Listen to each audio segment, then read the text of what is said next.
All right, how's everybody doing today? Hotep, hey, this is Michael Imhotep, founder of the African History Network and host of the African History Network show. It is Sunday, November 3rd, 2024. And I wanted to come on and do a preview of an exciting new 12-week online history course that I teach called Ancient Kemet, the Moors, and the Ma'afa, Understanding the Transatlantic Slave Trade, what they didn't teach you in school. So this class is going to start up Saturday. It's going to start up Saturday, November 9th, 2024, 4 p.m. Eastern Standard Time. If you visit my website, AfricanHistoryNetwork.com, we have the information there where you can register for this online history course, and the class lesson plan is there as well. So I'm going to do an overview. We have cover about 200 slides in the class. There's 15 books that we reference. There are video clips, excerpts of interviews that I've done with some of our scholars. When you scroll down, you'll see the class lesson plan as well. So you can download this class lesson plan. Also, just click on the download button. All right. This content is PG-13, so you can use this with your children as well. It's not overly graphic. I don't do a lot of cursing or anything like that.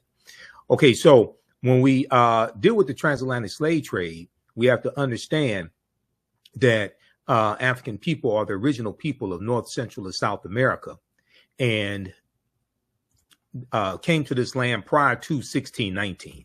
And I talk about this here in the class lesson plan. We give you a brief overview. There are 80 to 100 articles that we reference, 15 books, etc. We have to understand that African people have been in the land we call the United States of America going back at least 51,700 years ago. One of the books that I use is from my friend who's now an ancestor, Dr. David Imhotep, who wrote the book, The First Americans Were Africans, Documented Evidence. So if we look at this, I'm going to go to the slideshow here, go to the slides. And I've been teaching this class on and off since 2017. It has expanded a lot since I first started teaching in 2017. I've been studying history 34 years now. And many of you all have seen me on either Roland Martin Unfiltered or seen my show, the African History Network show. All right, so we can't start studying our history in slavery. Even when we study the transatlantic slave trade, we have to we can't start in 1619 or in the 1440s when the Portuguese get involved. We have to understand the history chronologically and deal with the 800-year occupation of Europe by the Africans known as the Moors, who entered the Iberian Peninsula, today known as Spain and Portugal, in 711 AD. Okay, from North Africa, coming from Morocco in 711 AD. And they're going to take the teachings from the Nile Valley region of Africa into Europe, and this is what's going to bring Europe out of the Dark Ages. Okay, so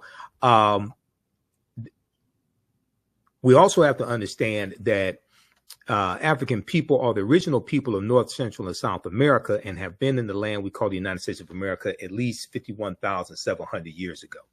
So we see an attack on the teaching of African American history. We saw that in Florida. We've seen it in other states like Oklahoma and Georgia that have passed laws that suppress the teaching of African American history, the history of slavery, the history of civil rights. And they say things like they don't want to make children feel guilty about what their ancestors have done, or teach subjects that make children feel sad and things of this nature.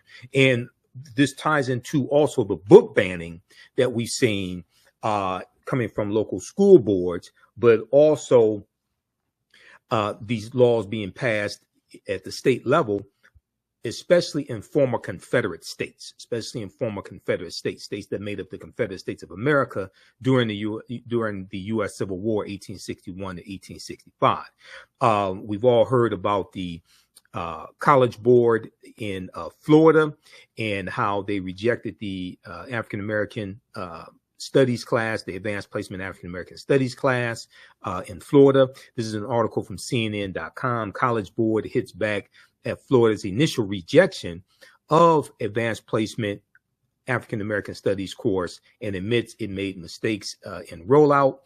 We know that led to protests. in Florida, and also African American churches have organized in Florida to start teaching African American history in the churches. I actually did a broadcast of the African History Network show dealing with that. Okay, we've seen these laws at the state level also impact how African American History Month is celebrated in some of these states, because with these new laws, it causes a lot of times the laws are not written very clearly, and it causes apprehension from teachers because they're not exactly sure which topics they can teach and which topics they can't teach, and they don't want to lose their jobs as well. So we see a suppression many times in the celebration of African American History Month as well. This is an article from Axios.com.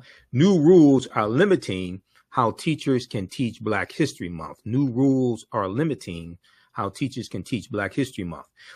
There was an article from USA Today that dealt with mock slave auctions, racist lessons, how U.S. history class often traumatizes, dehumanizes Black students. Okay, and this is a piece from this was from, I think, 2022. This article was from 2021. This article was from. And then you have another one from USA Today. Republican state lawmakers want to punish schools that teach the 1619 Project. Republican state lawmakers want to punish schools that teach the 1619 Project. So the 1619 Project, coming from the New York Times and journalist Nicole Hannah-Jones. And remember, when Donald Trump was president, he attacked the 1619 Project as well. We're gonna talk about that in a minute. And then you have this piece from NBCnews.com. New Florida standards teach students that some Black people benefited from slavery because it taught useful skills. So this was dealing with the new social studies standards for middle school students. And there was a whole backlash behind that. We covered that here on the African History Network show as well. Now, one of our great Grandmaster Scholar Warriors, Dr. John Henrik Clarke, taught us that all history is a current event. Everything that has ever happened continues to happen in some shape, form, or fashion. So we go through and look at thousands of years of history. In the first class, we lay a foundation, because I know people are coming to conversations like this with different levels of understanding. So one of the things that we do, if we look here at the class lesson plan that's on our website, AfricanHistoryNetwork.com, we'll talk about Dinknesh, who Europeans call Lucy, who was Australopithecus afarensis, who dated back 3.2 million years ago, and she's known as the mother of all humankind. There's a global timeline of history that we use coming from blackpast.org. We talk about things like the Berlin Conference of 1884, 1885 as well, where these 11 European nations divide Africa up into colonies, okay? And the geographical boundaries that we see today in Africa largely comes from, is largely a result of the Berlin Conference of 1884 and 1885. I'm going to flip back over to the slideshow presentation here.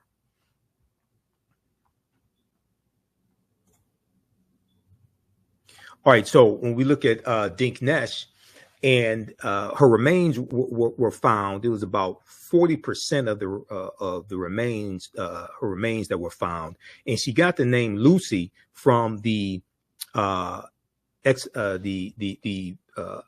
team that was working with Dr. Donald Johansen. She was found in 1974 in Ethiopia, and his team was listening to the song Lucy in the Sky with Diamonds by the Beatles, so they named her Lucy, okay? And anytime that I speak, I know I may say some things that are outside the circumference of some people's awareness. So just because you know everything that you know about what you know does not mean you know everything there is to know about what you know. There's still things that exist outside the circumference of your own awareness. I learned that from one of my teachers, Dr. Ray Hagins of the African Village. We also talk about Juneteenth some. Okay, now I've done a lot of presentations dealing with the history of Juneteenth, June 19th, 1865, the history leading up to that. And I've been on shows, everybody from Areva Martin's show, CNN legal analyst Areva Martin, KBLA 1580 AM out of Southern California, to Carl Nelson's show, WOLB out of Baltimore. I've been on Roland Martin Unfiltered, the African History Network show, etc. But this is an article from 2021 from the New York Times. Most Americans know little or nothing about Juneteenth poll finds, okay? And it found that about 60% of Americans knew little or nothing about Juneteenth. It found that African Americans knew more than most Americans. Now, more people have found out about Juneteenth since this poll was taken in 2021. But unfortunately, a lot of what people think they know about Juneteenth is false, because contrary to what is said in mainstream media, Juneteenth was not the last day of slavery. Okay, Juneteenth was not the last day of slavery.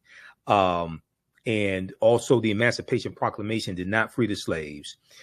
We know that Maryland, Missouri, Kentucky, and Delaware were exempt from the Emancipation Proclamation. Okay. January 1st, 1863. And the Emancipation Proclamation was put in place.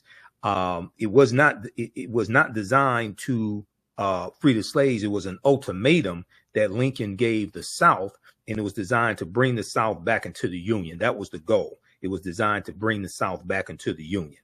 So I have extensive research on Juneteenth and leading up to it. But also it's important to understand that Kentucky and Delaware did not abolish slavery until December 18th, 1865, when the 13th Amendment was adopted. Okay, so this is 6 months after Juneteenth. So how could Juneteenth be the last day of slavery? But I can constantly hear in mainstream media them misstating what happened. And even this past June for Juneteenth, I heard on MSNBC and CNN, things like this, them saying that, you know, this was the last day of slavery, etc. No, it was not. And Major General Gordon Granger, when he delivers General Order Number 3 on June 19th, 1865 in Galveston, Texas, there are about 250,000 enslaved Africans all throughout Texas. Okay.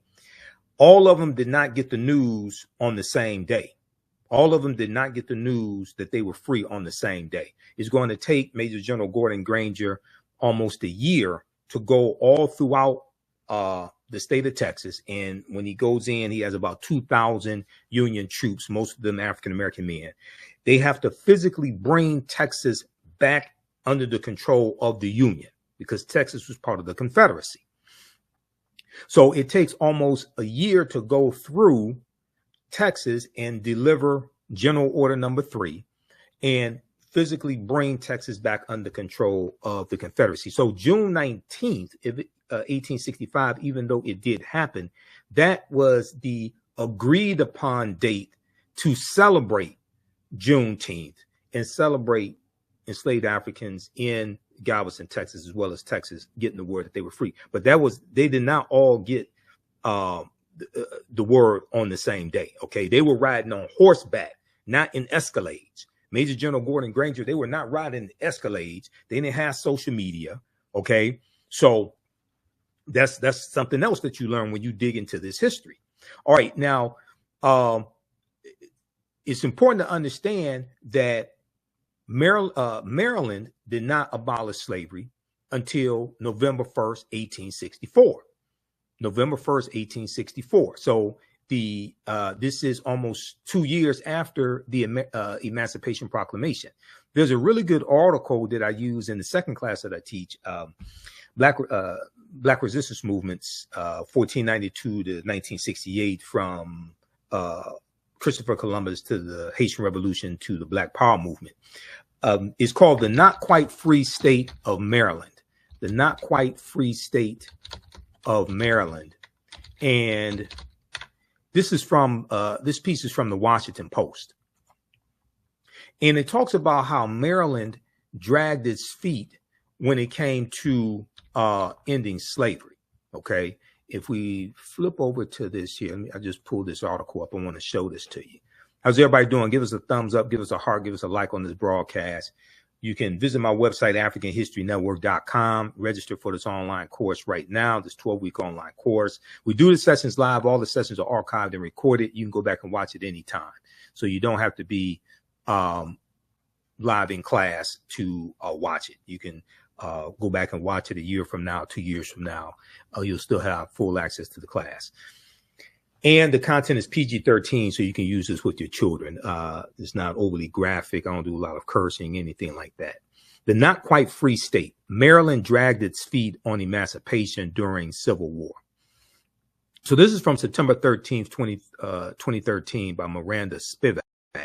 And very quickly here, it talks about how the Emancipation Proclamation, which freed the slaves in the state that had seceded, went into effect January 1st, 1863. Now, the states that had seceded is talking about the Confederacy, but the Union had no authority to dictate to the Confederacy anything because those 11 states separated from the Union, starting with South Carolina, December 20th, 1860.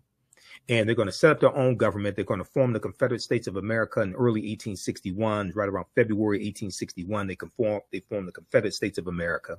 They set up their own constitution, their own monetary system. So the Union has no authority to dictate to them to do anything.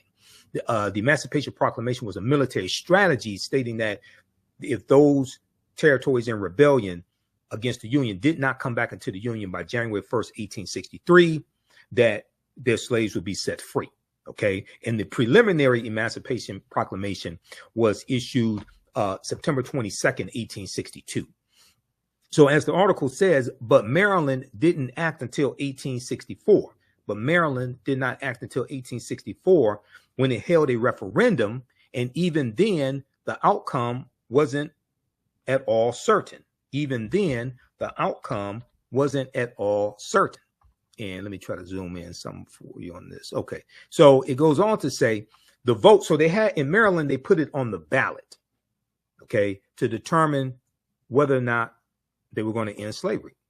The vote tipped in favor of abolition only after the absentee ballots of soldiers fighting for the North were counted. The final tally was 30,174 in favor of freeing the slaves to 29,799 against it. Okay, so it barely passed. Okay, it barely passed. So on November 1st, 1864, Maryland's slaves were declared free only a few months before Congress would approve the 13th Amendment abolishing slavery. And we know the 13th Amendment is going to be adopted December 18th, 1865. Okay.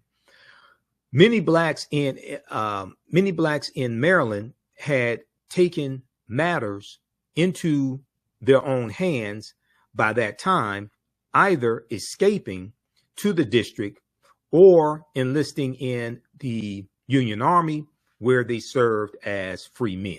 Okay. And it's going to be early in December 1865 when the 13th Amendment is going to be ratified, when Georgia ratifies the 13th Amendment. When Georgia passes the 13th Amendment in their state legislature, then you need 3/4 of the state legislatures to ratify an amendment. That's the process of passing a amendment to the U.S. Constitution. Okay, it requires, and let me pull this up here from history.com as well. Here's a piece on this. The 13th Amendment ratified December 6, 1865, when Georgia ratified the 13th Amendment.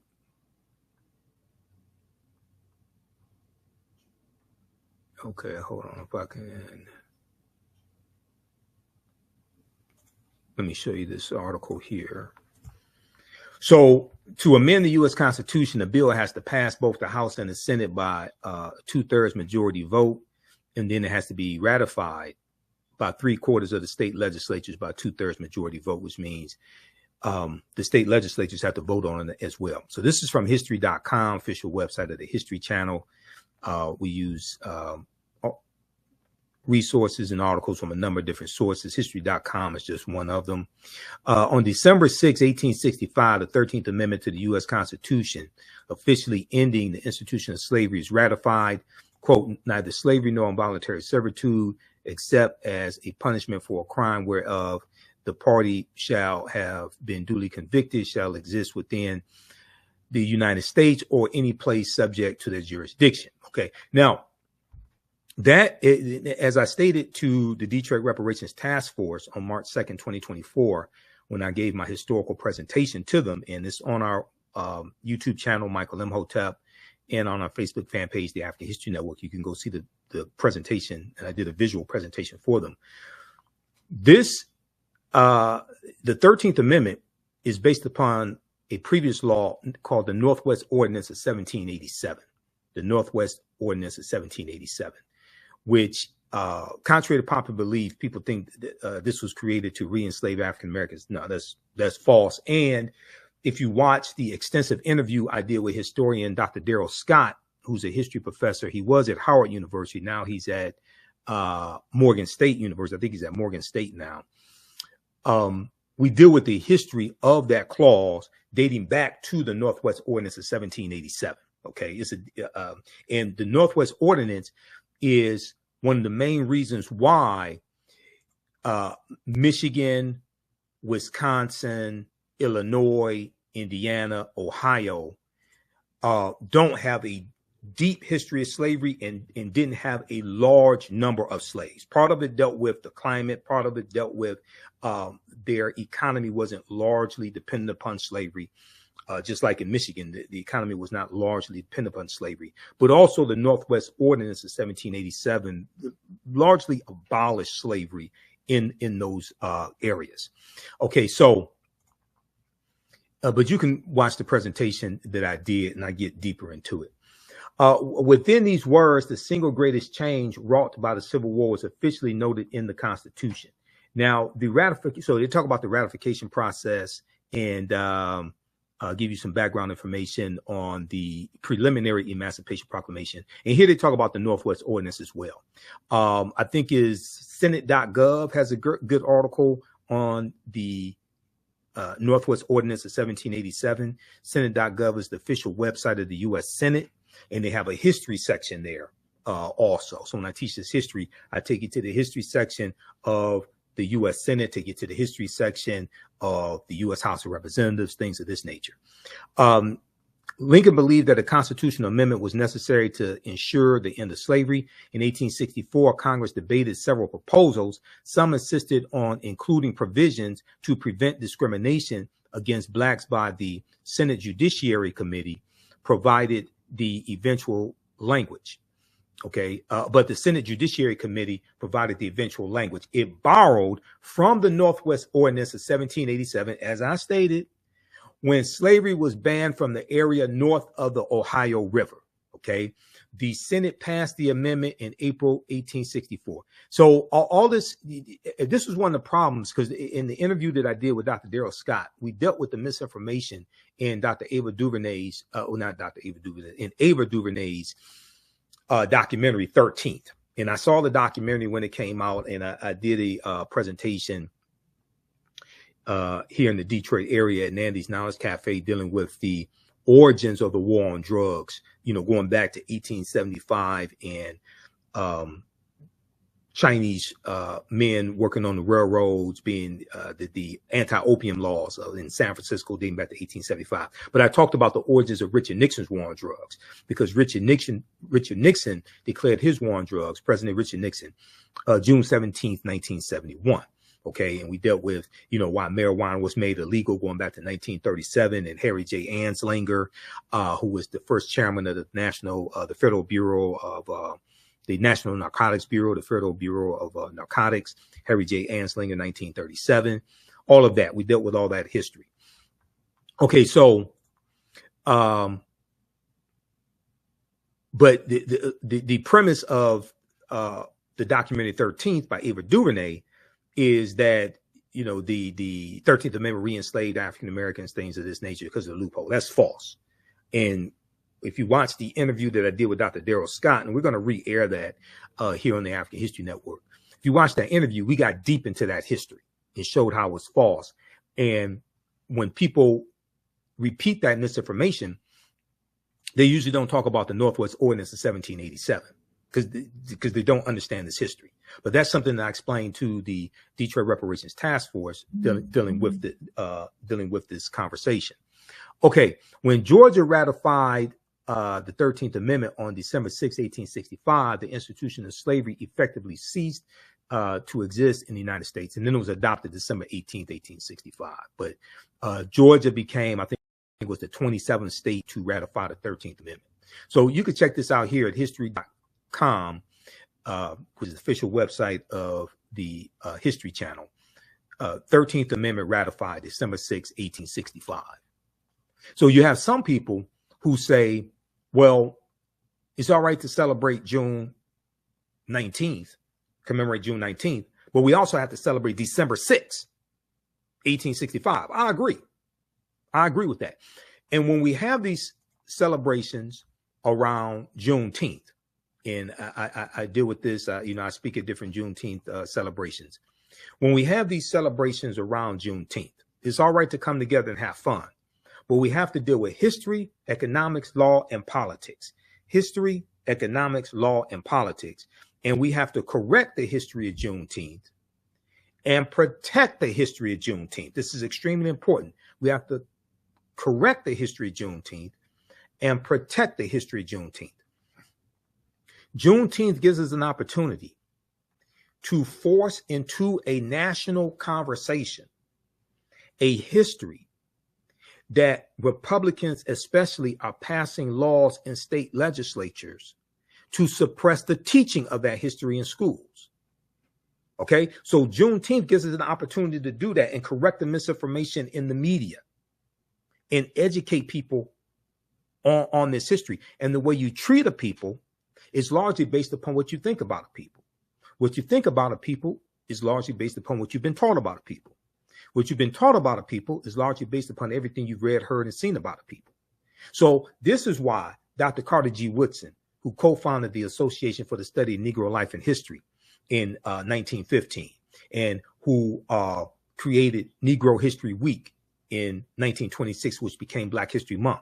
This is why he said the history of African Americans had to be taught in every school across the country, not just in schools that we attended, but he understood that everybody had to learn our history. And if you have seen the interview that I did in early 2024 with my friend Professor Manu Ampem, dealing with ancient African civilizations, one of the topics we got into was dealing with the history of Dr. Carter G. Woodson and his research on Africa, but also the creation of the ASALH, Association of the Study of African American Life and History. Okay, all right, now let's continue. Give us a thumbs up, give us a heart, give us a like on this broadcast. And visit our website, AfricanHistoryNetwork.com. If you'd like this type of information, visit our website, AfricanHistoryNetwork.com, because you can register for this 12-week online history course that starts up Saturday, November 9th, 2024. Classes on sale, $80. You can use this with your children. You can download our lesson plan. We have an extensive lesson plan here for each class session. We cover thousands of years of history and what leads up to the transatlantic slave trade taking place.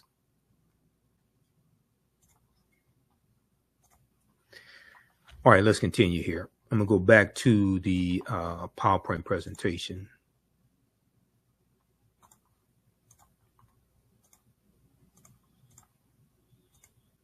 Okay, so a lot of people ask, how you pronounce your last name? Last name is Imhotep, I-M-H-O-T-E-P. Now, who was Imhotep?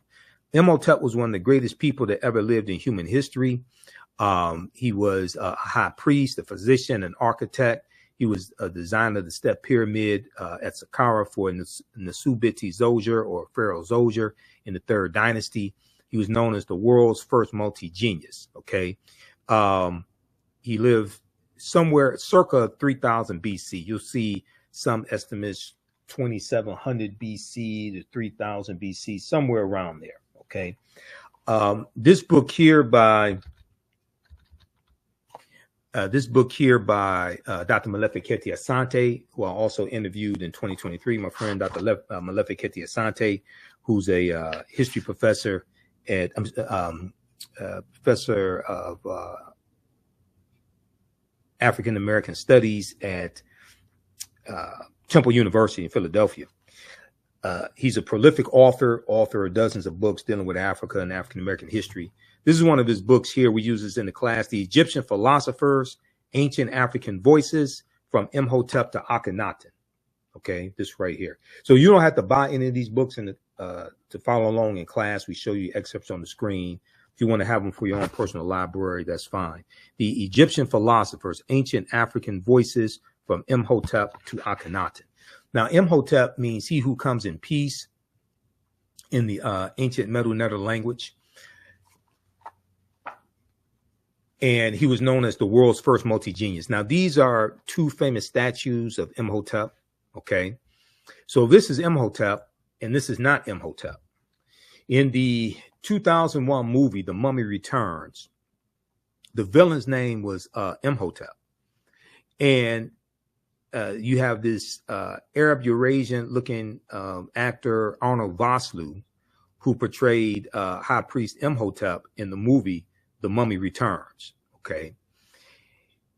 Consequently, many of our children think that one of our greatest ancestors was evil and not of African descent. Okay, so he was a high priest in the movie, and he was a villain. Okay. Now here's a picture of the step pyramid that Imhotep was the architect of. Now, also, this is why we have to be so guarded of the type of imagery and information that we allow our children to consume. Okay, because as Dr. Linda Jeffries, one of my teachers, says, whoever controls the images controls the self-esteem, the self-development, the self-worth of the people. Here's a picture of the step pyramid at Saqqara, who Imhotep was the architect of. Now, this was a early form of pyramid building called a mastaba, a flat bench pyramid, the mastaba, okay, which is different than the pyramids of Khufu, Khafre, and Menkaure that are more sloped and it's a more intricate design. So we talk about the BC and AD dating system, as well as CE, Common Era, and before the Common Era as well. There's a concerted effort to get away from the Christian-based dating system, which was popularized by the Venerable Bede, an English monk named Bede, B-E-D-E, in 8th century, in 8th century Common Era AD. There's a concerted effort to get away from that. All right, now, the 1619 Project, everybody has heard about the 1619 Project. And as I said before, Donald Trump led an attack on the 1619 Project. And then he created, when he was president, he created the 1776 Commission, the 1776 Commission that put out a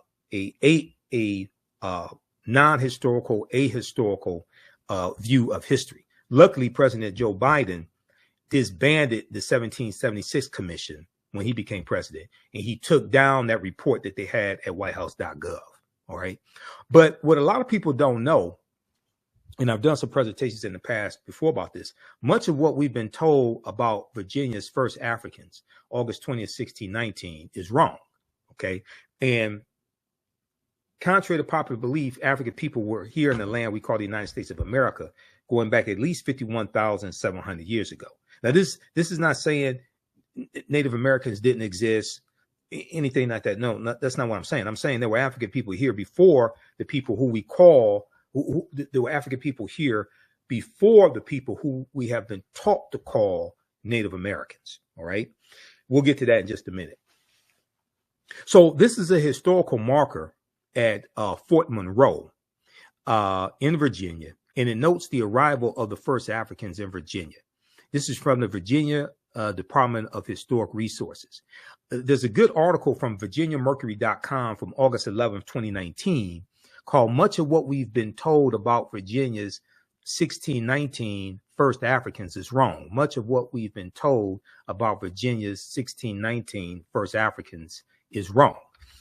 And, you know, when we had that 400 year anniversary in or commemoration in 2019, I did a series of interviews with Dr. Leonard Jeffries, Professor James Small, Dr. Wade Nobles, and Dr. David Imhotep.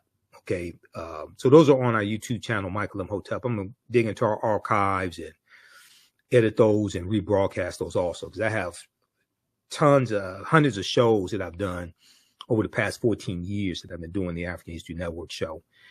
Some interviews I've forgotten about, some topics I discussed that I've forgotten about, and I go through and see the videos on YouTube or on Blog Talk Radio, etc. In my archives. I was like, wow, I totally forgot about that. But most of them I do remember. So there's a good article from the Washington Post that deals with 1526.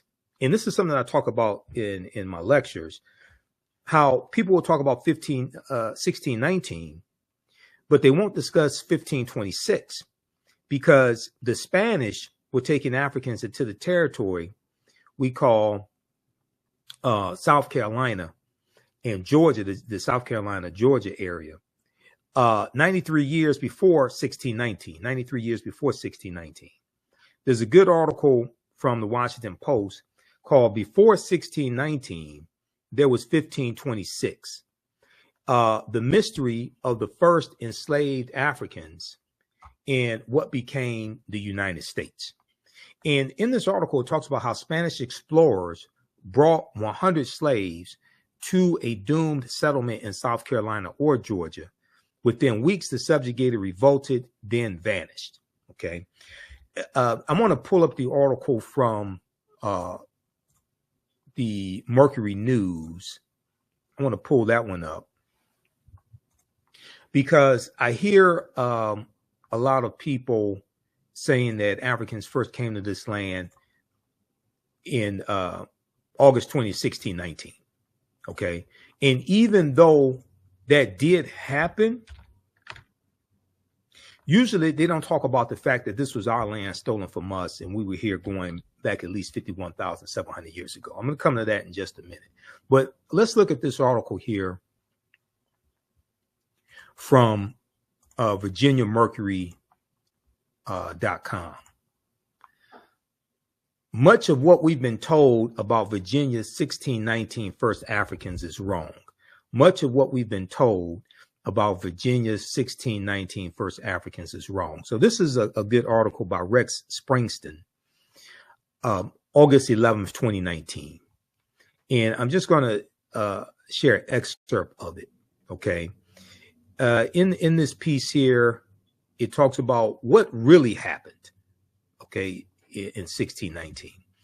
In late July or early August that year, historians say 2 English privateers, pirate ships, little more than pirate vessels, but operating with government sanction, attacked an overcrowded Portuguese slave ship en route to Veracruz in the Gulf of Mexico and stole about 60 enslaved Africans.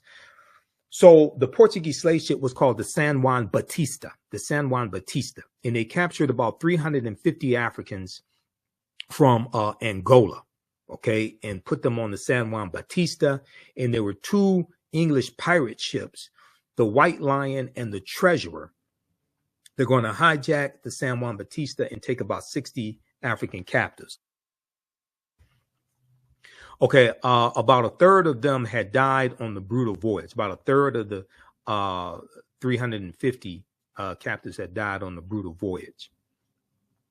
In late August, one of the English ships, the White Lion, Lion, the White Lion, showed up at Point Comfort at the mouth of the James River in present-day Hampton, Virginia, and sold perhaps 30 Africans for desperately needed supplies. So it would say 20 and some odd. So around 20, maybe 30, but 20 and some odd Africans. Was that the beginning of slavery in the New World? No. Historians say the Spanish had enslaved Africans in present-day Latin America for more than a century. The beginning of slavery in what became the U.S. Was this the beginning of slavery in what became the U.S.? No.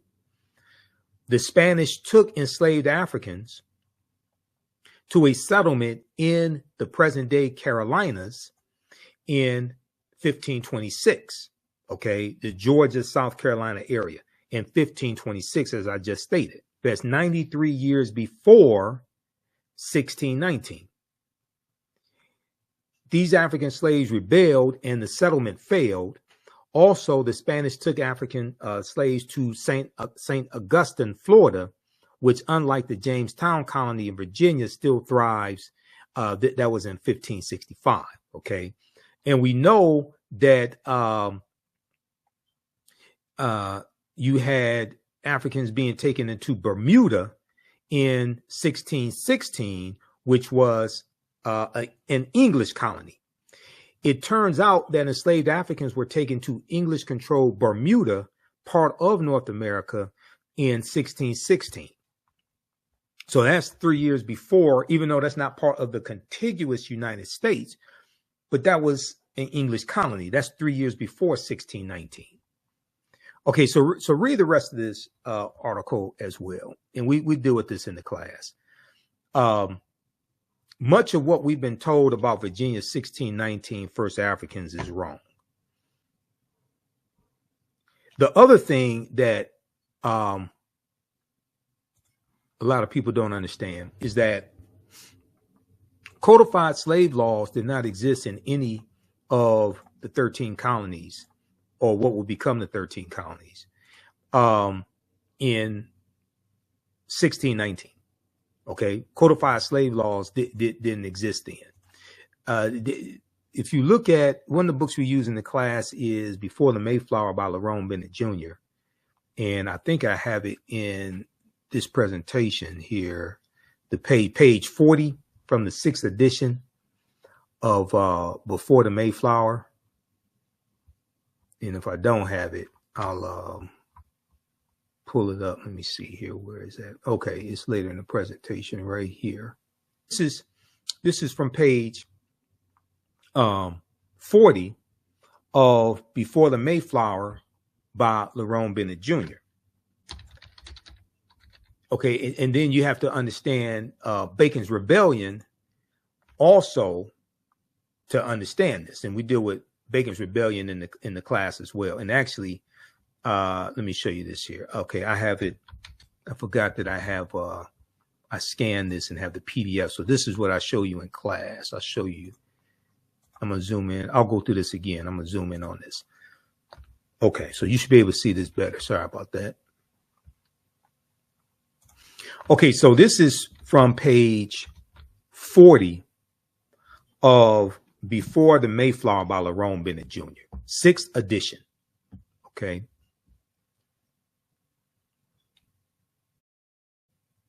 And what he's explaining in chapter 2 is how slavery evolves in the colonies.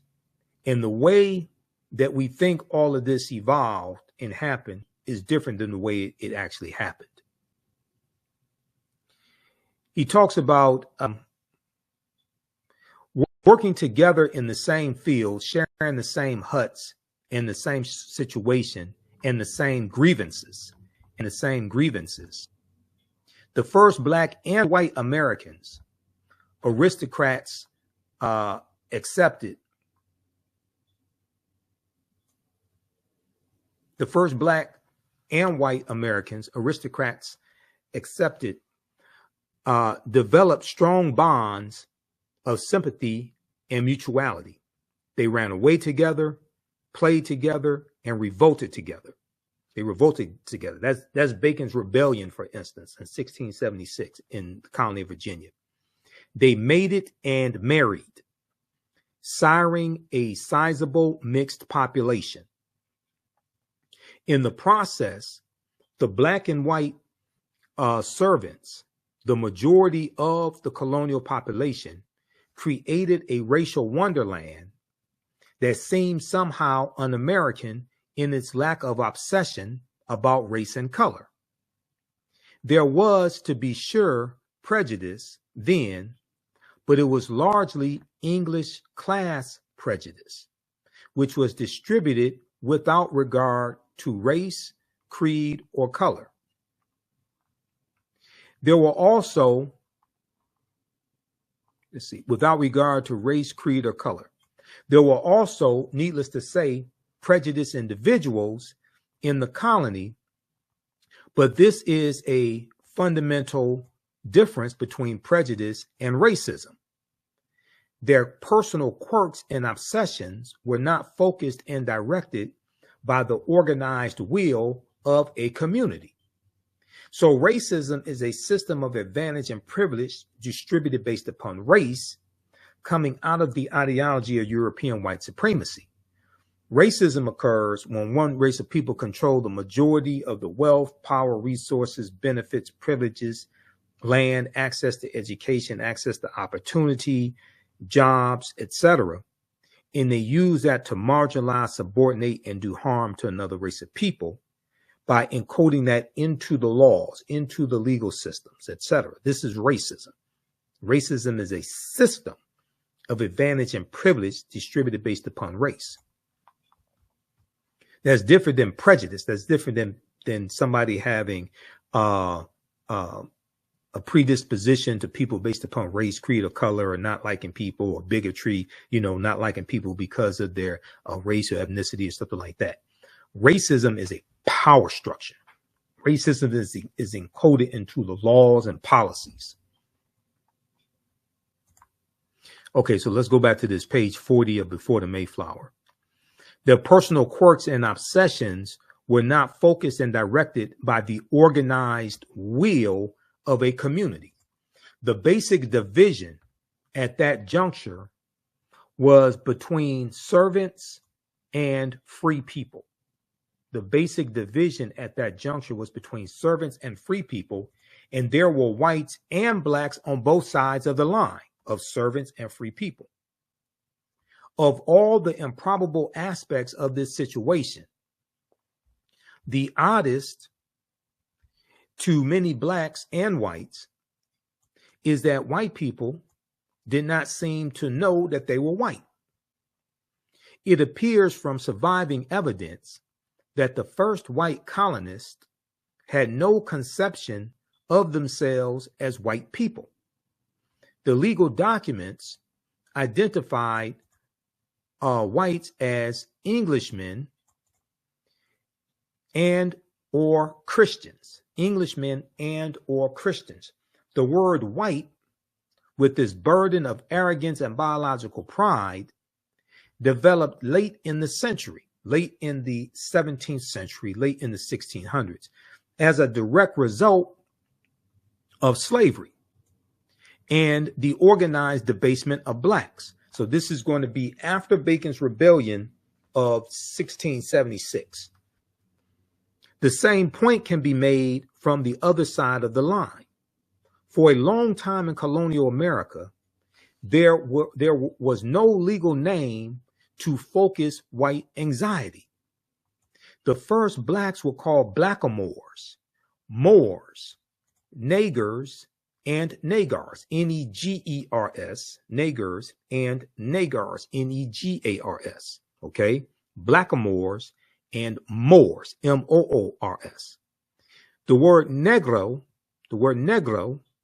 a Spanish and Portuguese term for black, did not come into general use in Virginia until the latter part of the century, latter part of the 17th century, the 1600s, okay?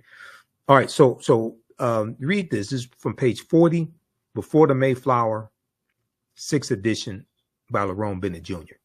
Okay, so what he's talking about, then you have the Virginia Slave Codes of 1705, right? Virginia Slave Codes of 1705, in Section 4 of the Virginia Slave Codes, makes a distinction between Moors and Negroes. The Virginia Slave Codes of 1705. When we look quickly here at Bacon's Rebellion, there's a good article from the History Channel on this. And it deals with, and I've talked about this in my classes as well, it deals with them burning down the town of Jamestown, Virginia. So if you look at this article here, why America's first colonial rebels burned Jamestown to the ground. How many people know this history? Why America's first colonial rebels burned Jamestown, Virginia to the ground. Bacon's Rebellion was triggered when a grab for Native American lands was denied. This is from October 10th, 2023. It was updated, originally August 2nd, 2019, by Aaron Blakemore for history.com. Excellent article. Okay. And here's a depiction of them burning Jamestown, Virginia to the ground right here. Okay, so very briefly here. A lot of people in this group have shot. Okay, so very briefly here. I'm going to skip over some of this. It talks about Nathaniel Bacon. So long story short, what was happening is you had the tobacco plantations in the colony of Virginia, and the white indentured servants and the African and the enslaved Africans, they were both being exploited by the same people. Okay, and the poor whites, all of this, they were both being exploited by the wealthy plantation owners. At the time, wealthy settlers had built profitable tobacco plantations and used their crops to pay high colonial taxes. But for poorer Virginians, times were lean. Only people who owned land could vote, and the indentured servants and poor Virginians who did not felt disenfranchised. Poor farmers had been hit hard by falling tobacco prices, and many on the borders of the colony's frontier wanted to expand westward. There they faced threats from Native Americans intent on protecting their ancestral lands. When the colonists called on their governor for military support, he refused. Okay, let me fast forward to this. Okay. Okay, so they talk about Nathaniel Bacon, and let's go here.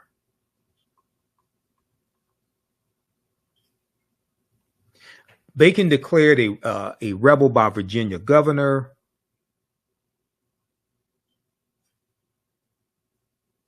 In response, Governor Berkeley declared Nathaniel Bacon a rebel and scheduled elections for a new assembly to solve the problem for good. But Bacon was immediately elected to that legislative body, and when he headed to Jamestown, Virginia, to begin his tenure there, he was met with a chilly welcome. Okay, so Bacon gathered his troops. A few weeks later, he marched toward Jamestown, Virginia, with 500 supporters, the rebels, and another demand to lead the colony into war against Native Americans. As Nathaniel Bacon's men stood off with Governor Berkeley's men, the governor opened his shirt and showed Bacon his bare chest. Quote, "Here, shoot me," yelled Governor Berkeley, daring Nathaniel Bacon to shoot. Instead, let me see, what the hell, where did that go?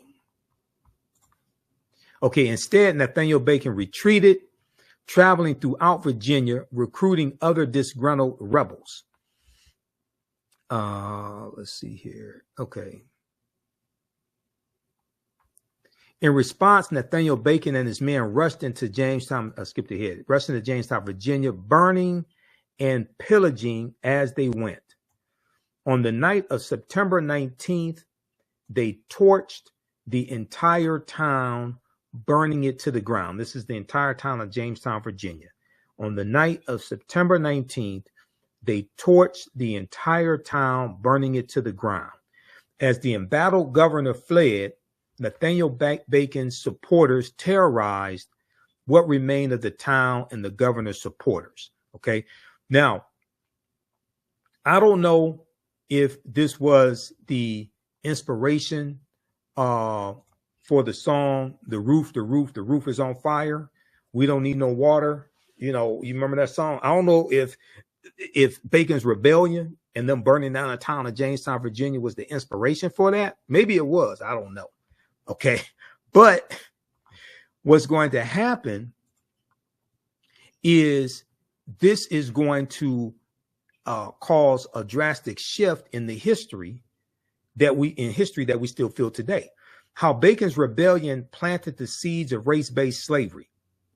In the aftermath of the rebellion, white planters reacted with alarm to the anger they had seen among the Black Virginians who had joined Bacon's rebellion, because they realized the white indentured servants, poor whites, enslaved African Americans, free African Americans, they all realized that they were being oppressed by the same people, the wealthy elite there in Virginia, the tobacco plantation owners. They realized they had a common enemy, and they all united against their common enemy.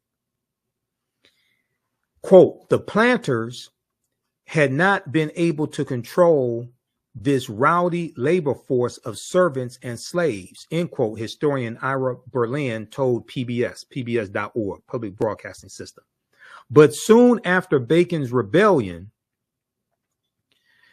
they increasingly distinguished between people of African descent and people of European descent. They enact laws which say that people of African descent are hereditary slaves. So it's going to be after Bacon's rebellion that they're going to institute what we call chattel slavery, in that you are enslaved for perpetuity. Prior to that, as I stated earlier, codified slave laws didn't come into existence until 1641 in colony of Massachusetts. Okay, and then other colonies are going to adopt it. You know, and prior to that, you were an indentured servant for 3 to 5 years, something of that nature, right? So this whole thing is going to evolve. Bacon's rebellion is going to expedite this, and it's going to cause a shift. And then you're going to have the Virginia Slave Codes of 1705.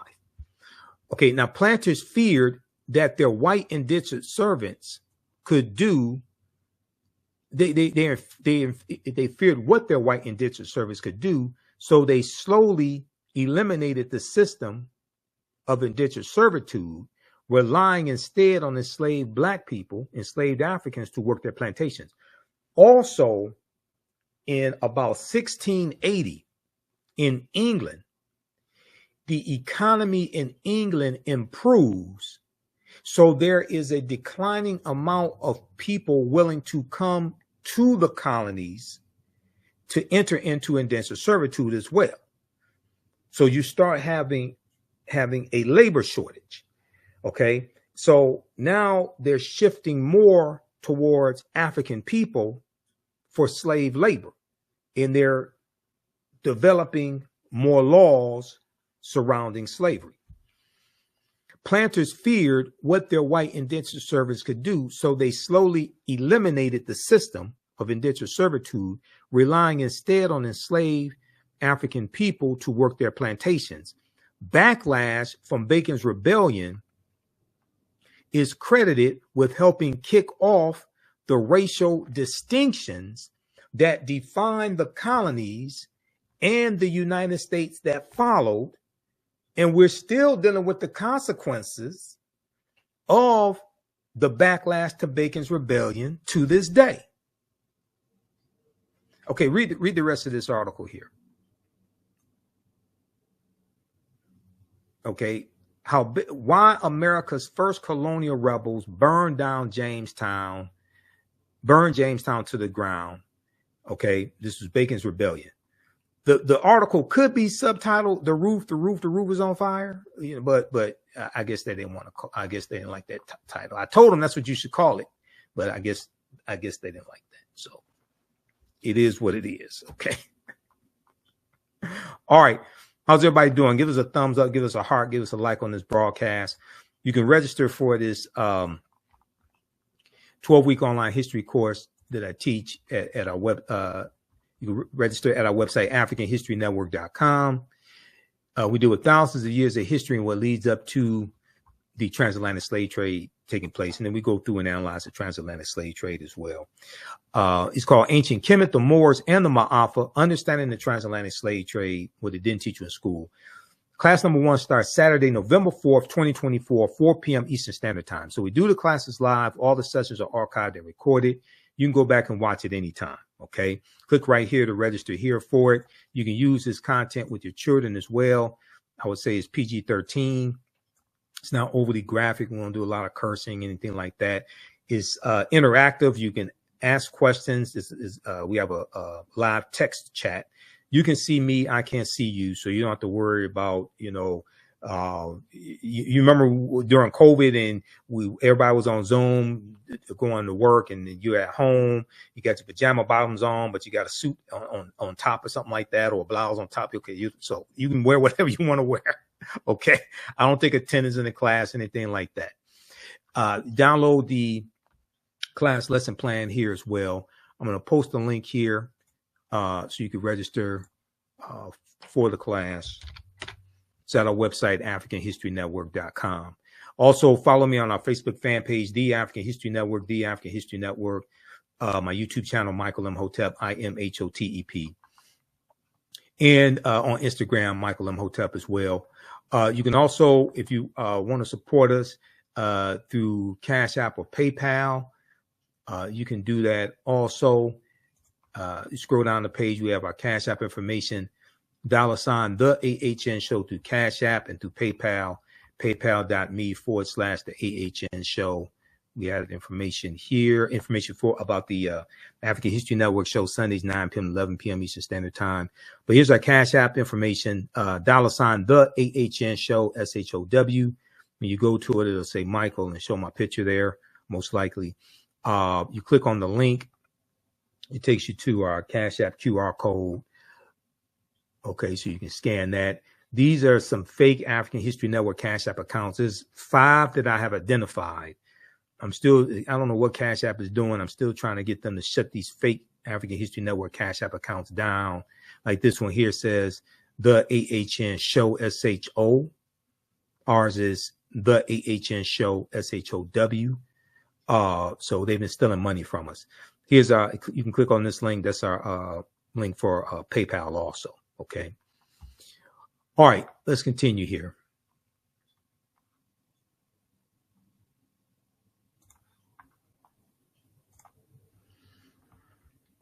Let me go back to the PowerPoint presentation. So I want to go to this clip here of Dr. David Imhotep. And I showed this in class. This is from, I think this is about 2011. Dr. David Imhotep was on he was interviewed by WKRP in Cincinnati. Okay. So we deal with, a lot of you have seen the interviews I've done over the past few years with Dr. David Imhotep, who wrote the book, The First Americans Where Africans Documented Evidence, and his follow-up book, The First Americans Where Africans Revised and Expanded. We know he became an ancestor in late 2023. But his book deals with 713 footnotes. It's backed up by 7 peer-reviewed articles.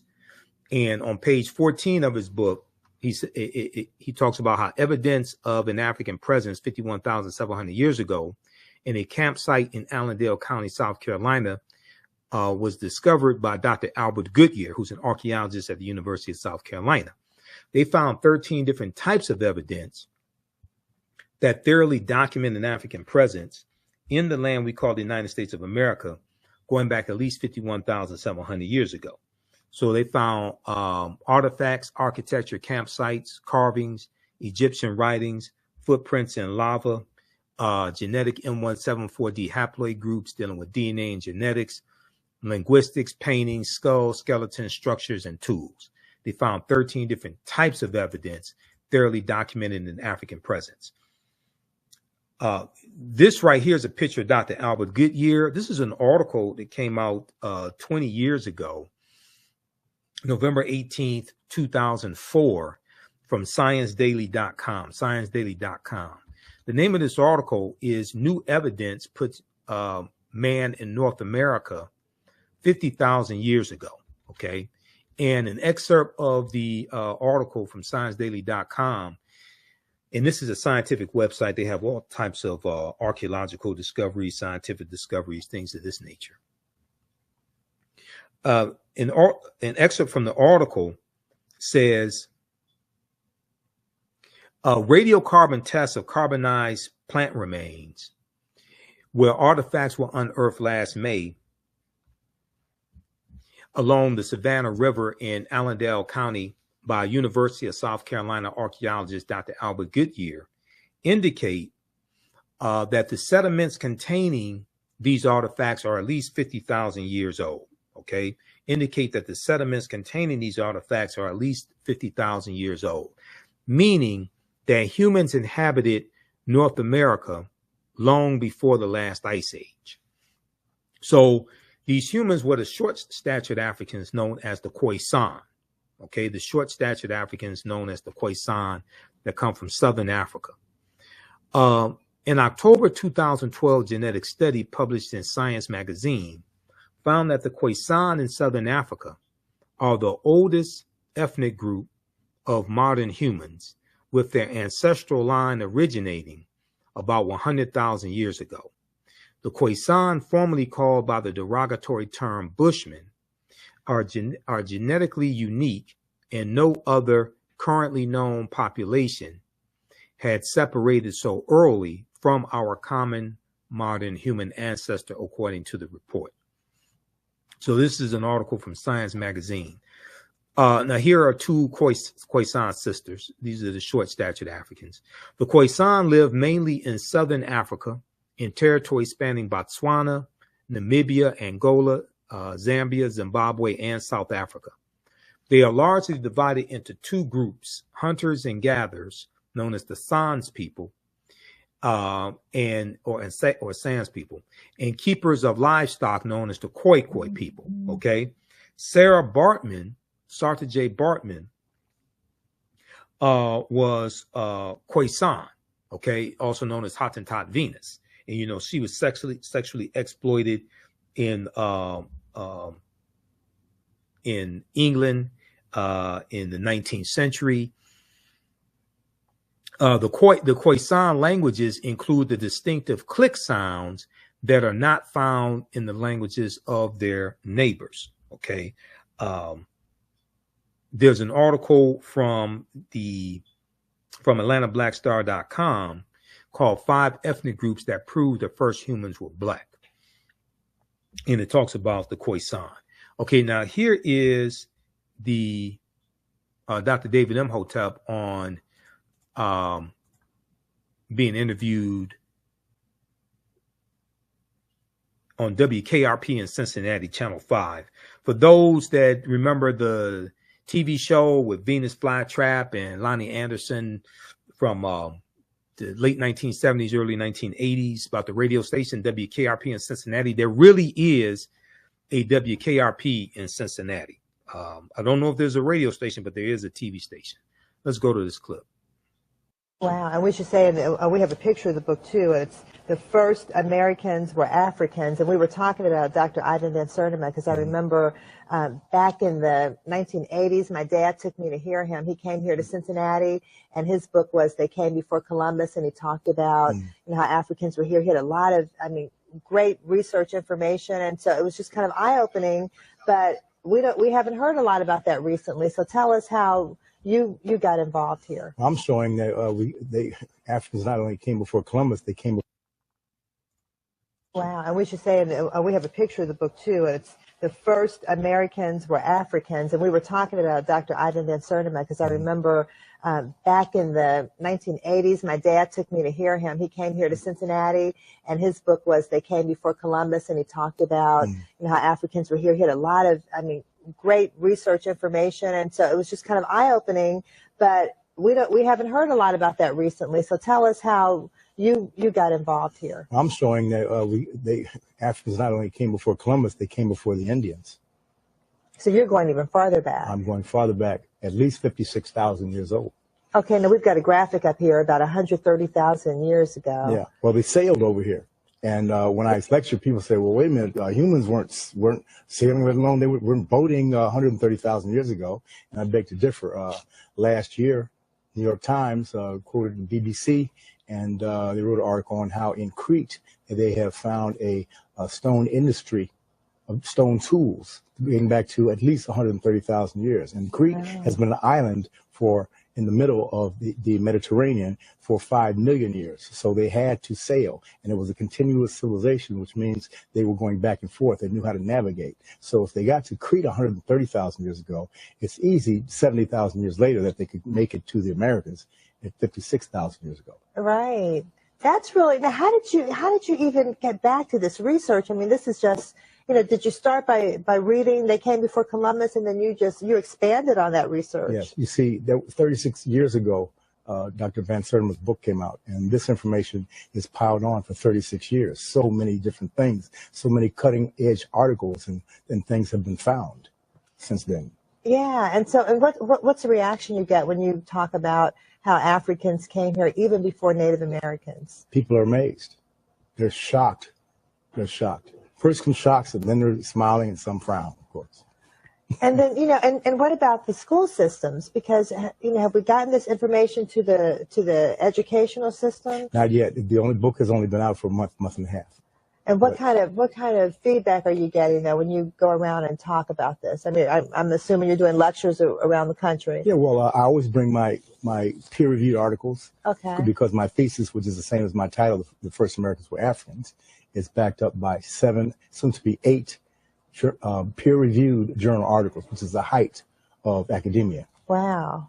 And so you've got credibility. I mean, people can see this research. What do you think? Do you think this is going to change history at all? Well, for hundreds of years in Europe, people thought that the world was flat. And it took a while for them to be able to say the world was round in order to go out there and navigate and see that it was indeed round. So it's going to take a little while for them to get around this, but it will happen.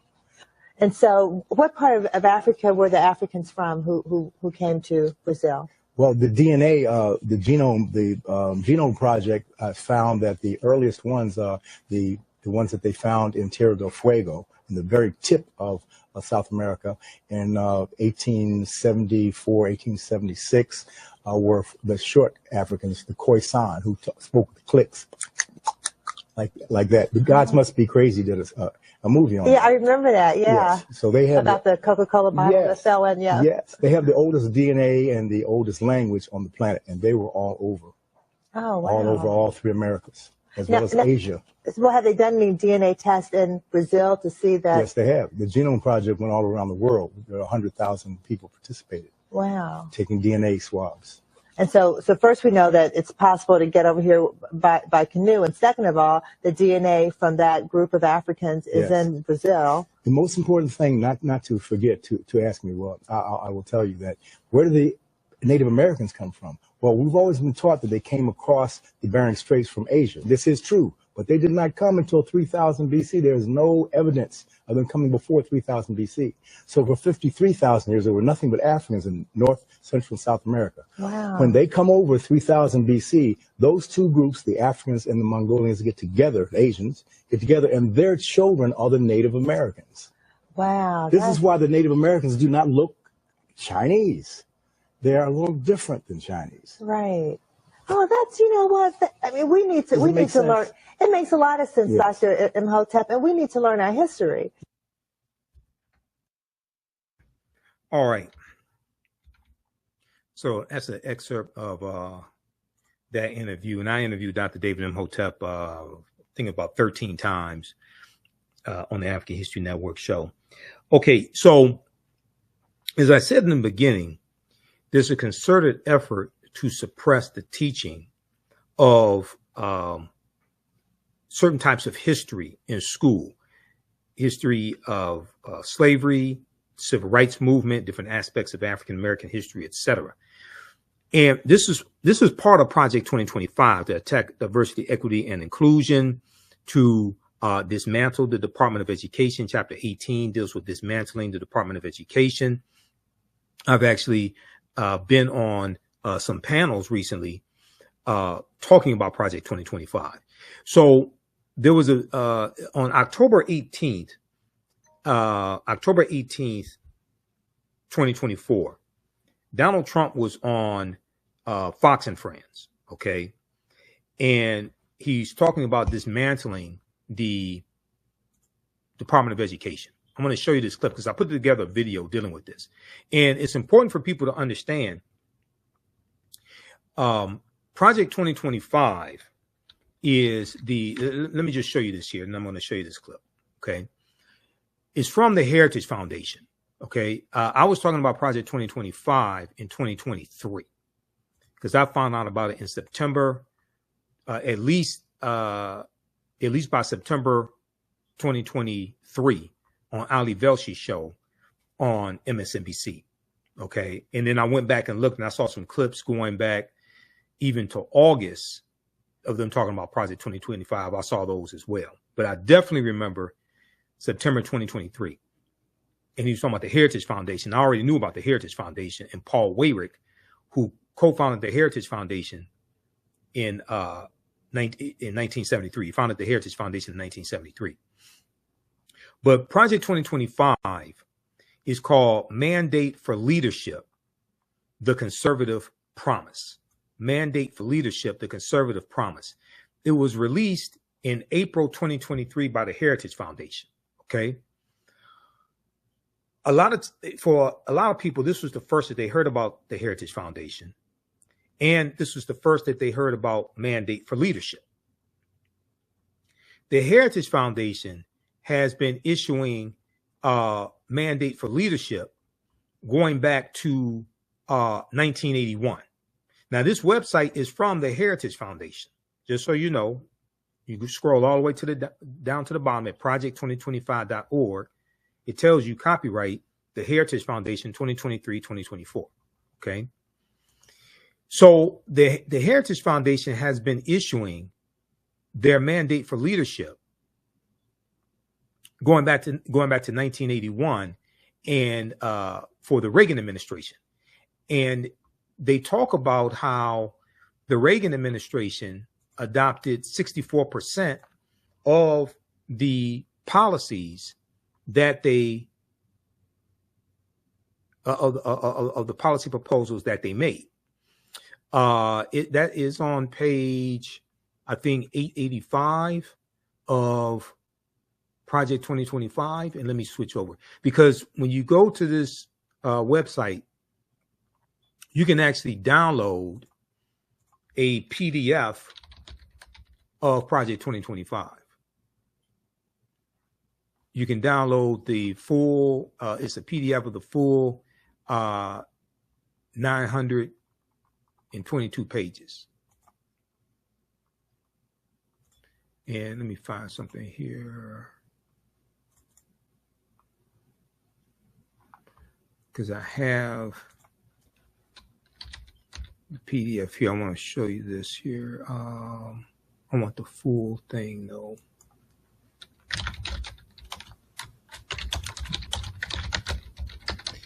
What happened was the Reagan administration adopted 60%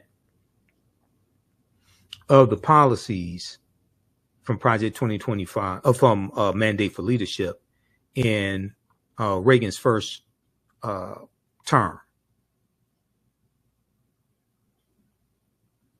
And let's see here.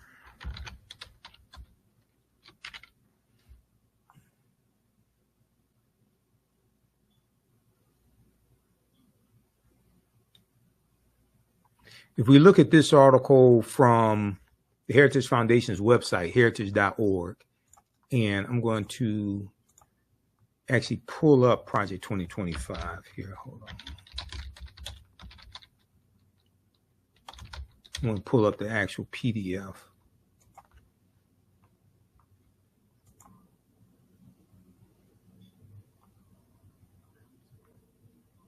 All right. Let's look at this article here, because Project 2025 is also a backlash to the racial reckoning that took place in America after the killing of George Floyd. And you have the attack on critical race theory, attack on diversity, equity, and inclusion, things like this. All of this is connected. If we look at this here, this is from the Heritage Foundation's website, heritage.org. Reagan and Heritage, a unique partnership. This is from June 7th, 2004. June 7th, 2004. In here, it talks about the partnership in 1980. The partnership began in 1980. Ronald Reagan and the Heritage Foundation. It's hard to tell the story of one without much of the others. Heritage was President Reagan's favorite think tank, and Reagan was the embodiment of the ideas and principles Heritage holds dear. The partnership began in 1980 when Heritage provided the president-elect's transition team with detailed policy prescriptions on everything from taxes and regulation to trade and national defense. The published version of these recommendations, the 1,100-page Mandate for Leadership, was described by United Press International back then as, quote, a blueprint for grabbing the government by its frayed New Deal lapels and shaking out 48 years of liberal policy, end quote. The Heritage Foundation has been putting out their policy platform called Mandate for Leadership, the Conservative Promise, for over 40 years, going back to 1981. Project 2025 is the latest version of Mandate for Leadership, the Conservative Promise. Now, a lot of people found out, especially a lot of African Americans found out about this in July 2024 when Taraji P. Henson talked about it at the BET Awards and told everybody to look it up, Google it. That night, Project 2025 searches were trending on Google. But the Heritage Foundation, a right-wing think tank founded in 1973 by Paul Weyrich, has been crafting policy for Republican administrations for over 40 years. So anybody that thinks there's no coordination between the Trump administration, in the first Trump administration, the Trump transition team, and the 140 people who worked in the Trump administration who helped write Project 2025, as well as Donald Trump. He didn't write Project 2025, but he knows about it. He knows about their policies. Anybody thinks he's ignorant of this and doesn't know anything about it is stupid. Either stupid or ignorant, one of them. Because the evidence is there. In 2017, Donald Trump spoke at a Heritage Foundation conference. And I'm going to show you some more evidence here in just a minute, because, see, your understanding of politics is directly related to your understanding of history. So the Heritage Foundation is telling you what they did in the Trump administration. The new president, in the Reagan administration, they tell you about the Trump administration also. The new president used Mandate to help realize his vision of a world free of communism an economy that didn't crush people's dreams with high taxes and regulations, and an America and an America that would and an America the world could admire once again. He gave copies to every member of his cabinet, talking about Ronald Reagan, because they printed it. I know Vice President Kamala Harris and other people say, can you believe that they wrote this down? Yes, they've been writing it down for over 40 years. The result, nearly 2/3 of mandates for leadership, 2,000 recommendations were adopted by the Reagan administration. Okay, nearly 2/3. You're talking about right about 64%. Because in one part of Project 2025, they tell you 64% of the 2,000 policy recommendations from the Heritage Foundation and Mandate for Leadership, the Conservative Promise, were adopted by the Reagan administration in Reagan's first term in office. A conservative commentator, William F. Buckley Jr., put it, the foundation had a great hour when Ronald Reagan was elected president and found waiting for him 3 volumes of heritage material designed to help him chart the nation's course in the right direction. It was really the wrong direction. 60% of the suggestions enjoined on the new president were acted upon, which is why Mr. Reagan's tenure was 60% successful, end quote, William F. Buckley said. Now, nobody said that Ronald Reagan wrote Mandate for Leadership, the Conservative Promise. In his second term, Ronald Reagan turned again to the Heritage Foundation for ideas and adopted many of them. He recited 22 specific proposals from Mandate for Leadership 2 in his second inaugural address in 1985, prompting the New York Times to say, quote, while the wording of the president's speech and the foundation's document were different, many of the proposals were strikingly similar. It's the same thing between Project 2025 and Donald Trump's Agenda 47. Many of the proposals are strikingly similar. Nobody said Ronald Reagan wrote Mandate for Leadership 2, but he adopted many of those policies. He adopted in his first term, about 64% of those policies. Okay, so read the rest of this here. This is for all the people that don't understand this background history.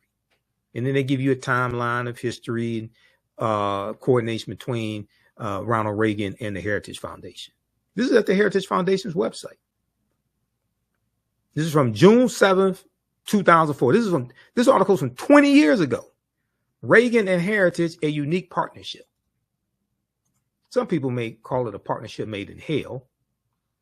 You know, we won't go as far as to say something like that. Now, let me show you something else here.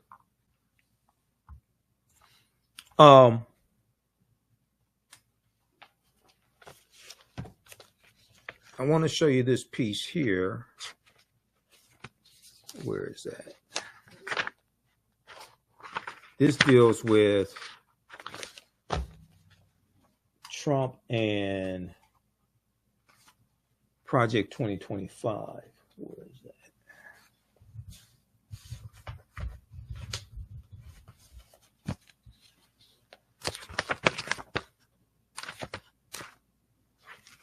Hold on. I thought I had that.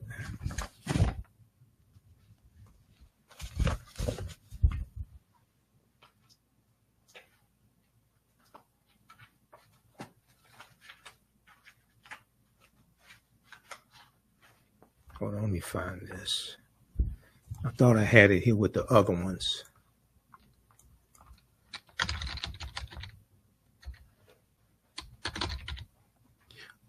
This one deals with how in 2018,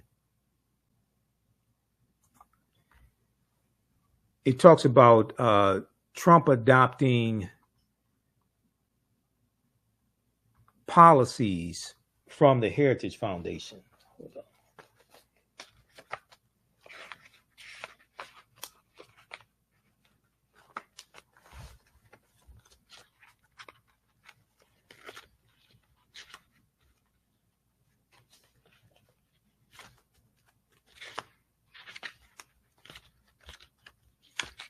Where is that?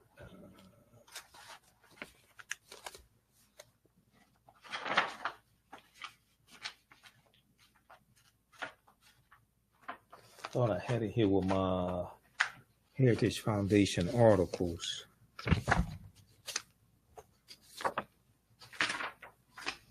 This is it.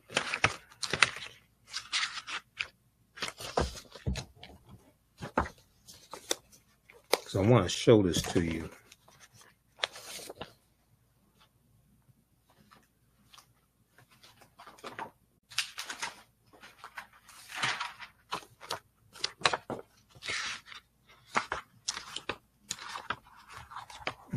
Hold on, I'm gonna have to pull up a different one. What to know about the blueprint? It is Heritage.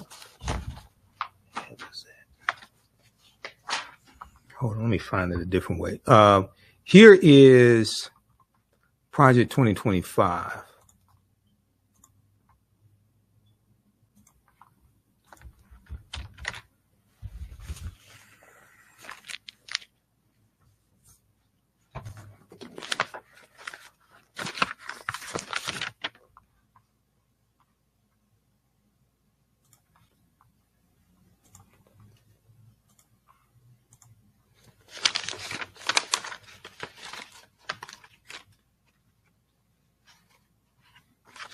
So this is the actual, you can download the PDF from the Heritage Foundation. This is what I'm looking for right here. And you see it's called Mandate for Leadership, the Conservative Promise, just like the other versions that they've been doing for over 40 years are called Mandate for Leadership, the Conservative Promise.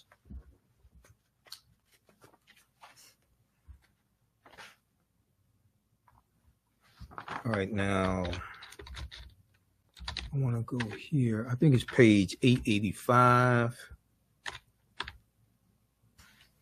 Okay, so this is from January 23rd, 2018. Okay. From the Heritage Foundation. This is at heritage.org. January 23rd, 2018. So this is during the Trump administration. It's called Trump Administration Embraces Heritage Foundation Policy Recommendations. And there's Donald Trump. This is Donald Trump speaking at a President's Club meeting of the Heritage Foundation in 2017. So he can't say he doesn't know who they are. In this article here from the Heritage Foundation's own website, it tells you 1 year after taking office, President Donald Trump and his administration have embraced nearly 2/3 of the policy recommendations from the Heritage Foundation's Mandate for Leadership. Okay, just look at this. Now, he said he don't know who they are. He knows nothing about Mandate for Leadership, the Conservative Promise, Project 2025. Is he pleading ignorance of Mandate for Leadership in 2017 and 2018? Because Project 2025 is not something new. It's a continuation of what the Heritage Foundation has been doing for 40 years, and a continuation of their policy agenda that they publish each election cycle, called Mandate for Leadership, the Conservative Promise. Okay, people act like this is just something like brand new that fell out the sky. No, you don't understand the history behind this. The Mandate for Leadership series includes 5 individual publications totaling approximately 334 unique policy recommendations. Now, this is in 2018, during the Trump administration. Analysis completed by Heritage Foundation determined that 64% of the policy prescriptions were included in Trump's budget, implemented through regulatory guidance, or under consideration for action in accordance with the Heritage Foundation's original proposals. Now, are we supposed to believe that's all a coincidence and he don't know nobody? He knows nothing? This is in 2018. They're telling you what happened in 2017. The Heritage Foundation, at their own website, the same people who put up Project 2025, which is called Mandate for Leadership, the Conservative Promise, they're telling you what they did in 2017 with the Trump administration.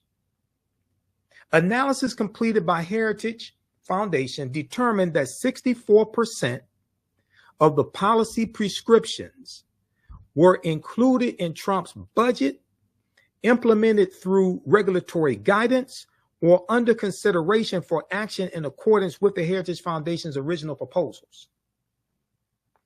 Okay, now check this out. Quote, President Trump had an extraordinarily successful first year, they're talking about 2017, says Thomas Binion, Director of Congressional and Executive Branch Relations at the Heritage Foundation. Quote, he put a conservative on the Supreme Court, and he enacted historic pro-growth tax reform. They're talking about the $2 trillion tax cut for the millionaires and billionaires, and 83% of the benefits went to the top 1%. That's what he's talking about. This analysis demonstrates the lesser-known policy success that his administration has been fighting hard to enact, end quote. They got this clip here from Fox News, okay, Fox Business. Thomas Binion discusses how Trump, let's see, what the hell? Let's just show this. Because a lot of people don't understand what's been happening the past 40 years. And your understanding of politics is directly related to your understanding of history. And I've heard a number of people that sent me messages on social media and all this stuff. Trump don't have nothing to do with the Heritage Foundation and Project 2025 and things like this. 140. Let me show you something here. I guess I got a ton. Keep in mind, I was talking about Project 2025 and 2023 before a lot of the people out here talking about it now knew about it. Okay. I was talking about before it became huge on MSNBC and CNN and the Schedule F employees. The change with the Schedule F employees, I found out about that in July 2022 from Jonathan Swan's article from Axios.com. And that was before people started talking about that as well. So when I was speaking to the National Association of Black Counselors, I referenced this article from July 23rd, 2022 by Jonathan Swan. I'll show you that in just a minute here. Let's see. Let me look at, I want to show you this piece from CNN, just so you understand. We can put this in context. Donald Trump claims not to know who's behind Project 2025, right? Just like he said he didn't know who David Duke was, the Ku Klux Klan leader. He said he didn't know who David Duke was. Remember that? And then video came out of him years before talking about David Duke.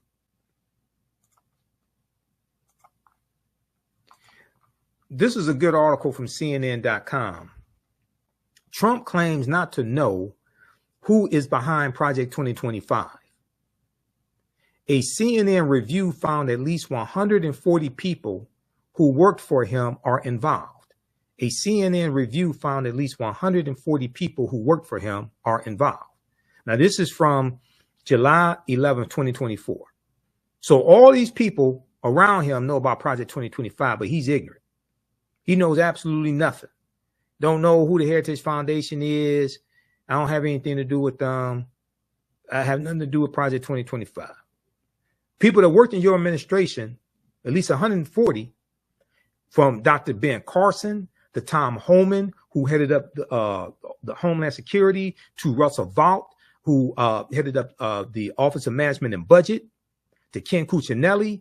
You got all these people that work for you are involved in writing this, but you don't know nothing. 6 of his former cabinet secretaries helped write or collaborated on the 900-page playbook for a second Trump term published by the Heritage Foundation.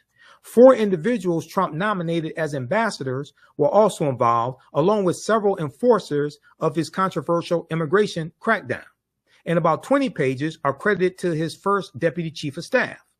In fact, at least 140 people who worked with the Trump administration had a hand in Project 2025, a CNN review found, including more than half of the people listed as authors, editors, and contributors to Mandate for Leadership, the project's extensive manifesto for overhauling the executive branch. Dozens more who staff Trump's government hold positions with conservative groups advising Project 2025, including his former chief of staff, Mark Meadows, and longtime advisor, Stephen Miller.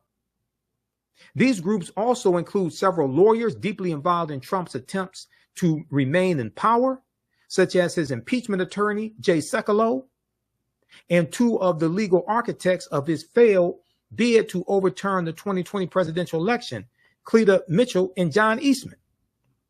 Now, all these people are involved, but he don't know nothing. To quantify the scope of the involvement from Trump's orbit, CNN reviewed online biographies, LinkedIn profiles, and news clippings for more than 1,000 people listed on published directories for the 110 organizations on Project 2025's advisory board, as well as the 200 plus names credited with working on Mandate for Leadership.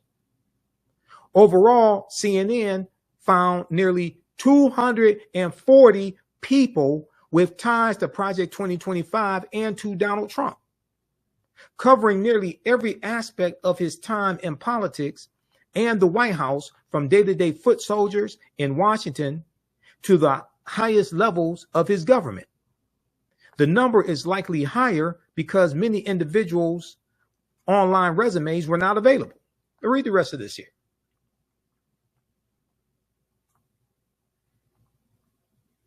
Okay, read the rest of this. Trump claims not to know who is behind Project 2025. A CNN review found at least 140 people who work for him are involved.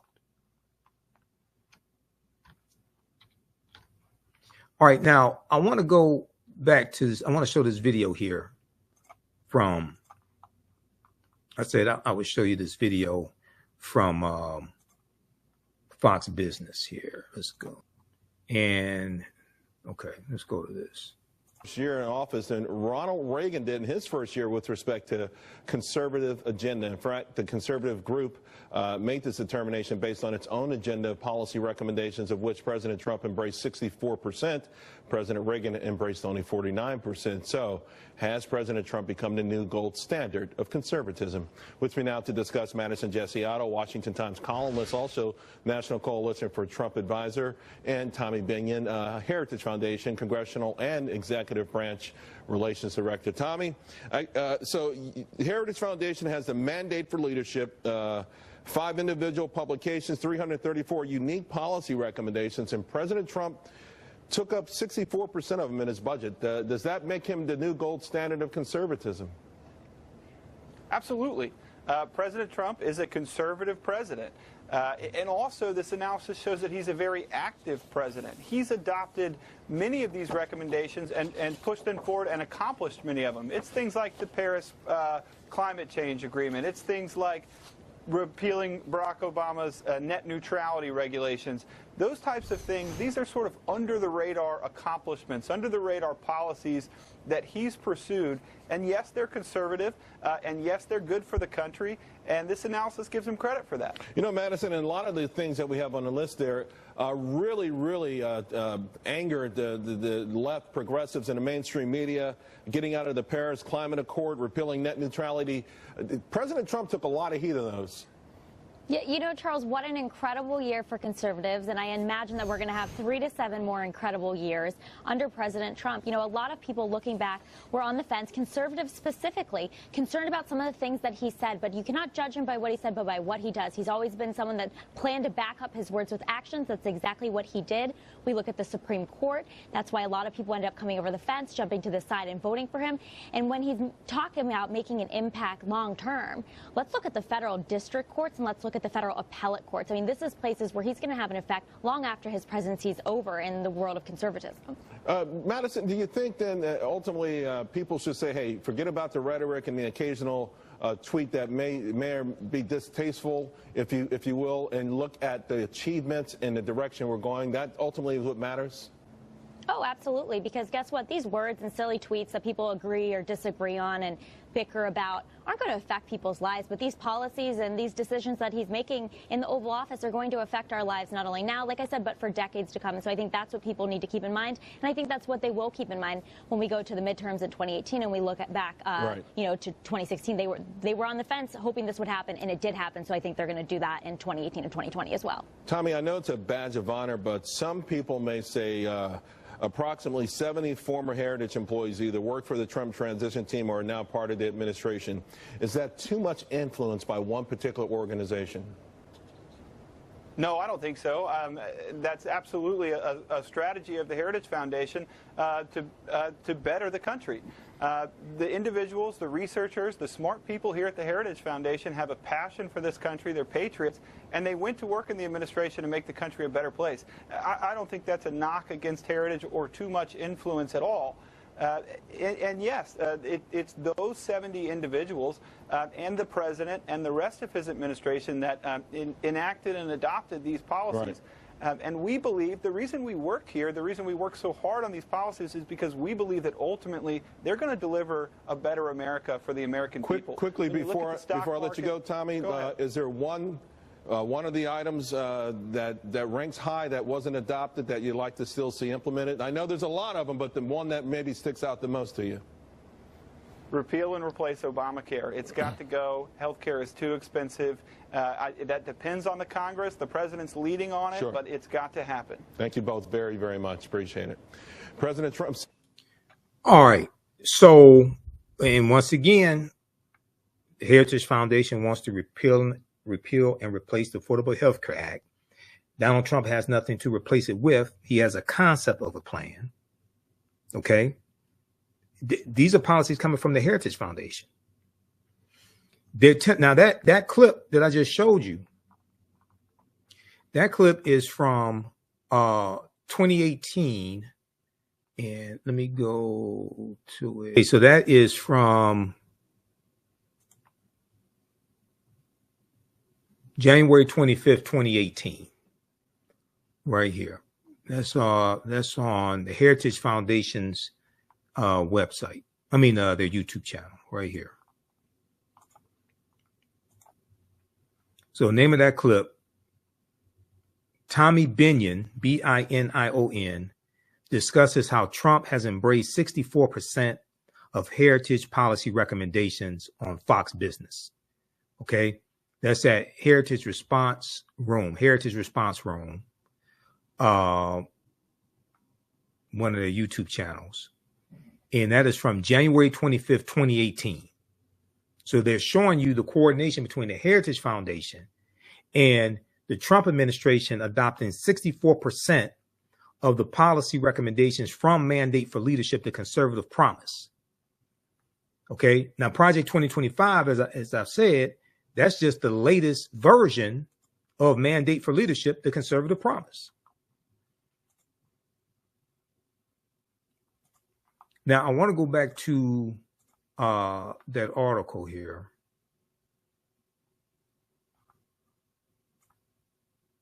This one right here from January 23rd, 2018,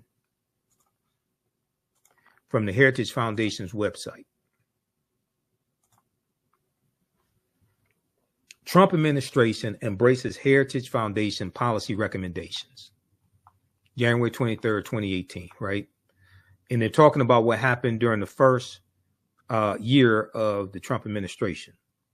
Now, if you scroll down past the video, it says, Heritage Foundation research analysts began developing the policy recommendations in 2016 during the presidential campaign with the following principles in mind: free enterprise, limited government, individual freedom, traditional American values, and a strong national defense. I'm not sure what traditional American values they're talking about.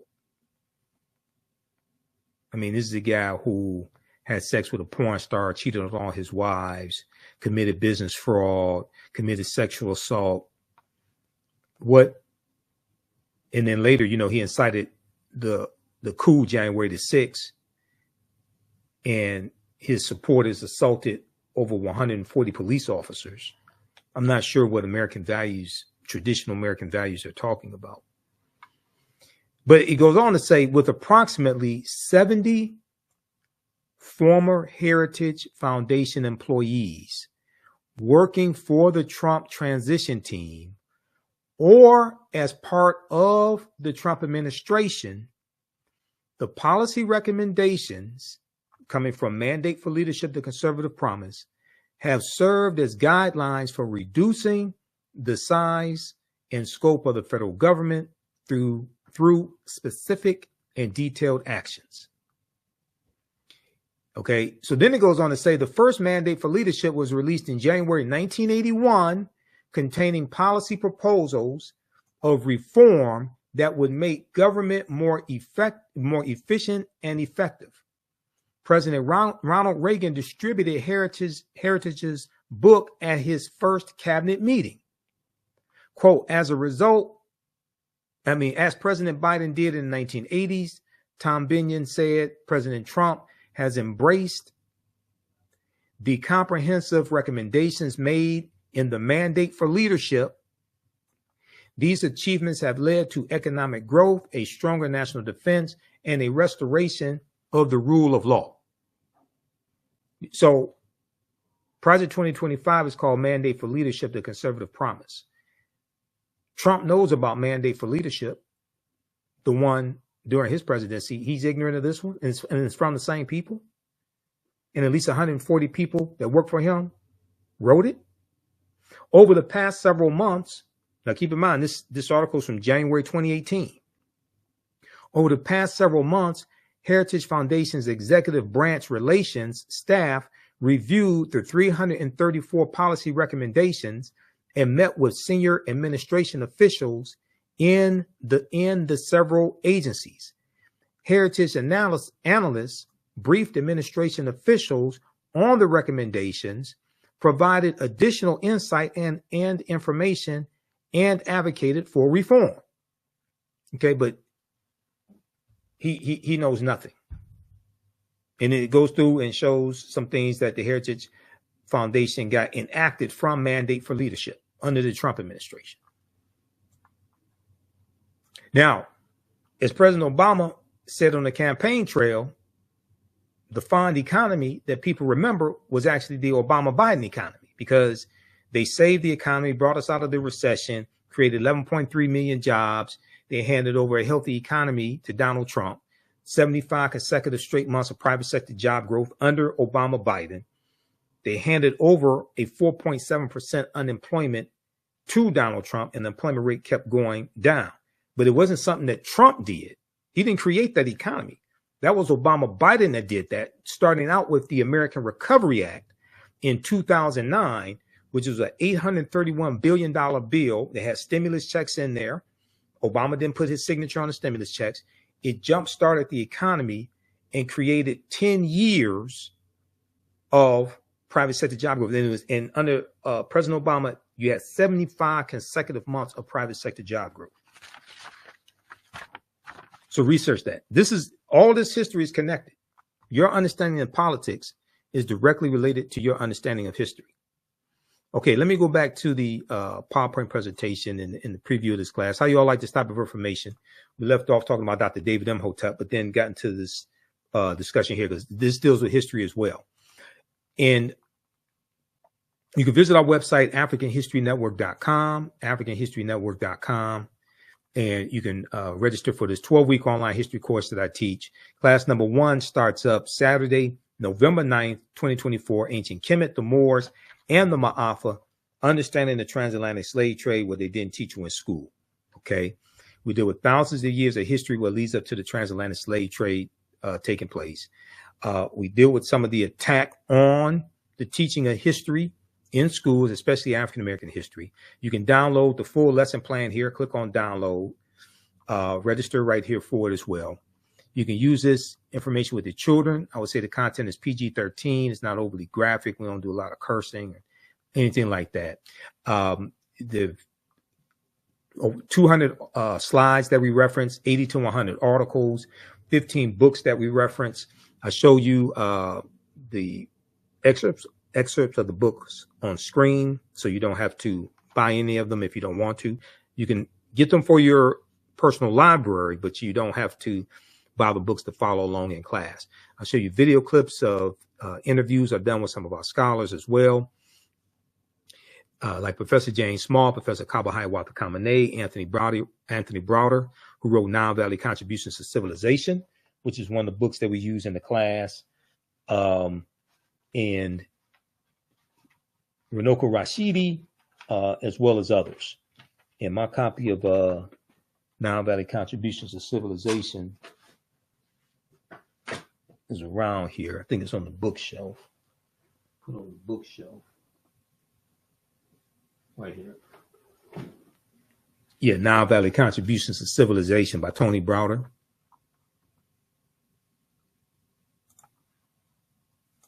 This is a fantastic, fantastic book. Definitely want to get this for your library.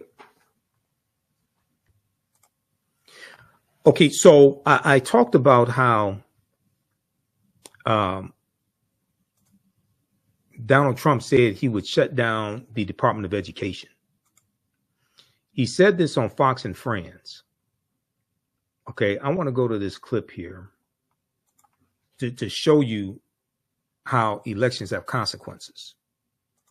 And Chapter 18 of Project 2025 deals with dismantling the Department of Education, which was created by President